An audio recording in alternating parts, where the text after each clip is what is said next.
ये कहानी है एक ऐसे आदमी की जिसके पालतू कुत्ते को कुछ गुंडों ने बड़ी ही बेरहमी से मार डाला, लेकिन वो ये नहीं जानते थे कि ये आदमी खुद एक बहुत बड़ा माफिया है और पूरा अंडरवर्ल्ड इसके नाम से थर-थर कांपता है। ये कहानी शुरू होती है जॉन विक नाम के एक आदमी से जो खून से लथपथ अपनी गाड़ी से बाहर निकलता है। वो एक दीवार के सहारे बैठकर अपना फोन निकालता है और फोन में एक वीडियो प्ले करता है। इस वीडियो में उसकी वाइफ हेलन थी जो अब इस दुनिया में नहीं है। वीडियो देखकर जॉन थोड़ा इमोशनल हो जाता है और इसी के साथ यह कहानी जाती है। फ्लैशबैक में एक सुबह जॉन अपने उदास मन के साथ बिस्तर से उठता है क्योंकि आज उसकी वाइफ का फ्यूनरल है। दरअसल उसकी वाइफ को एक खतरनाक बीमारी थी जिसने उसकी जान ले ली। जॉन को आज भी वो दिन याद है जब वो हेलेन से पहली बार मिला था, उसके साथ बिताया। हर एक पल जॉन की जिंदगी के सबसे खुशनुमा पलते हैं, लेकिन आज का दिन जॉन की लाइफ का सबसे बुरा दिन होने वाला था क्योंकि उसे एक ऐसे इंसान को अलविदा कहना था जिससे वह सबसे ज्यादा प्यार करता है। खैर, अपने भारी मन के साथ उसने हेलेन को आखिरी विदाई दी और काफी देर तक वहीं खड़ा रहा। यहाँ जॉन का एक पुराना साथी उससे मिलने आया जिसका नाम था मार्कस। किसी जमाने में जॉन और मार्कस एक साथ काम किया करते थे, लेकिन फिर इनकी जिंदगी बदल गई और इनके रास्ते अलग हो गए। यहाँ जॉन को लग रहा था कि शायद मार्कस उसे दोबारा से साथ काम करने के लिए मनाने आया है, लेकिन मार्कस तो सिर्फ अपने दोस्त से मिलने आया था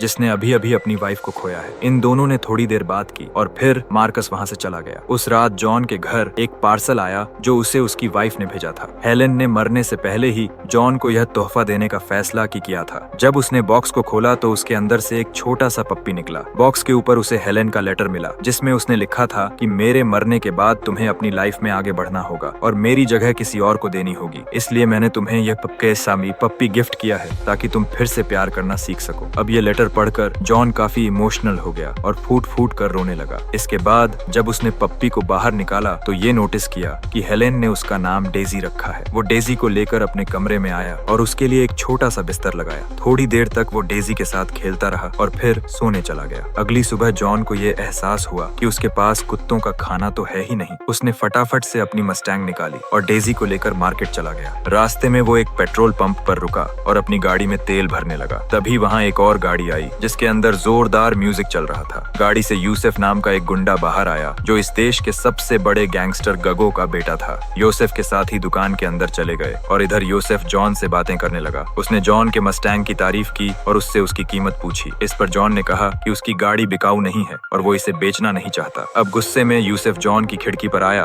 और उसे रशियन में गाली देने लगा, लेकिन अपने जॉन विक ने भी कोई कच्ची गोलियां नहीं खेली। उसने भी यूसुफ को रशियन में गाली दी और वहाँ से चला गया। उस रात जब जॉन अपने कमरे में था तब डेज जोर जोर से भौंकने लगी क्योंकि उसे बाथरूम जाना था। जब जॉन डेज को लेकर नीचे आया तो उसे दो नकाबपोश लोग दिखे जो उसके घर में घुस आए थे। अभी वो कुछ करता इससे पहले एक तीसरे बंदे ने उस पर हमला कर दिया। अब इन तीनों ने मिलकर जॉन की जोरदार पिटाई करी और उससे उसकी गाड़ी की चाबी मांगी, लेकिन जब जॉन ने उन्हें कुछ नहीं बताया तो यह उसके घर में तोड़फोड़ करने लगे। इस दौरान डेजी एक टेबल के नीचे छुप गई पर पहे थे। बदकिस्मती से एक गुंडे ने उसे देख लिया और उसकी गर्दन तोड़कर उसे मार डाला। इसके बाद वह वो जॉन के पास आया और अपने चेहरे से नकाब हटाया और अब यह खुलासा हुआ कि यह आदमी कोई और नहीं बल्कि यूसुफ है। उसने जॉन को एक घोंसा मारकर उसे बेहोश कर दिया और उसकी गाड़ी लेकर वहाँ से चला गया। कुछ घंटों बाद भागा जब जॉन की आंख खुली तब तक डेज मर चुकी थी। डेजी की मौत के बाद जॉन पूरी तरह से टूट चुका था क्योंकि यह पपी उसकी वाइफ की आखिरी निशानी थी। थोड़ा रोने के बाद जॉन ने खुद को संभाला और डेज की डेड बॉडी को अपने गार्डन में दफना दिया। उधर यूसुफ जॉन की कार को लेकर रेलियो नाम के एक आदमी के पास पहुंचा। रेलियो एक गैराज चलाता है जहां वो गाड़ियों की रिपेयरिंग और उसकी मॉडिफिकेशन करता है। यूसुफ ने रेलियो से कहा कि मुझे इस गाड़ी के नए पेपर्स और एक नया नंबर प्लेट चाहिए, लेकिन जब रेलियो ने इस कार को देखा तो वो फौरन समझ गया कि यह गाड़ी जॉन विक की है। उसने डरते हुए यूसुफ से पूछा कि उसे यह गाड़ी कहां से मिली। यहाँ यूसुफ ने उसे पूरी बात बताई कि कैसे उसने एक आदमी की गाड़ी चुराई और उसके कुत्ते को उसकी आंखों के सामने मार डाला। अब यह सुनते ही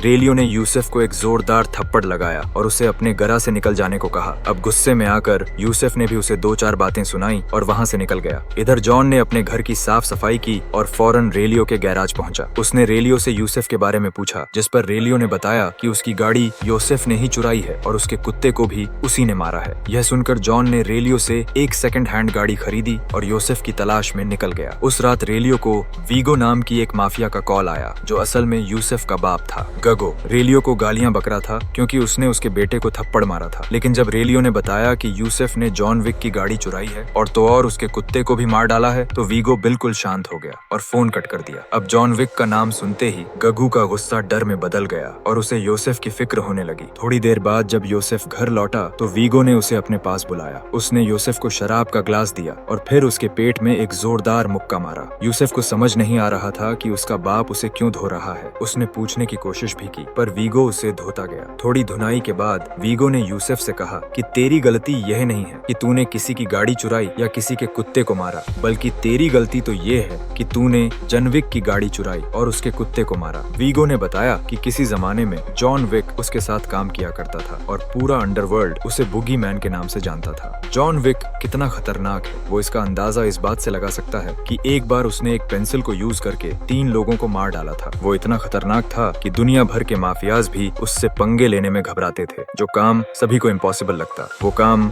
जॉन विक के बाएं हाथ का खेल था। लेकिन एक दिन उसकी मुलाकात हेलेन से हुई और उसके बाद से ही उसने सारे गलत काम छोड़ दिए। जब योसेफ को जॉन विक की सच्चाई मालूम पड़ी तब उसे अपनी गलती का एहसास हुआ और डर के मारे उसका चेहरा पीला पड़ गया। गगो ने योसेफ से कहा कि देख भाई, अगर जॉन विक तुझे मारने निकला है तो तेरे बचने के चांसेस तो 0 हैं, लेकिन फिर भी मैं तुझे बचाने की कोशिश करूंगा क्योंकि बदकिस्मती से तू मेरा बेटा है। अब योसेफ के वहां से जाते ही वीगो जॉन विक को कॉल करता है और मामले को सुल्तानकेश्वर से कुछ बंदूकें और ढेर सारे सोने के सिक्के निकालता है। इधर गगो के पास कोई और ऑप्शन नहीं था, इसलिए उसने जॉन विक को खत्म करने का फैसला किया। उस रात उसने 12 हिटमैन की टीम को जॉन विक के घर भेजा ताकि वो उसे मार सके, लेकिन अपना हीरो भी इसके लिए तैयार बैठा था। उसने बड़ी आसानी से इन सभी को मार डाला और आखिरी हिटमैन को चाकू मारकर ये खूनी खेल खत्म किया। अगर आपको यह वीडियो पसंद आई हो तो लाइक, सब्सक्राइब और कमेंट करके जरूर बताइए।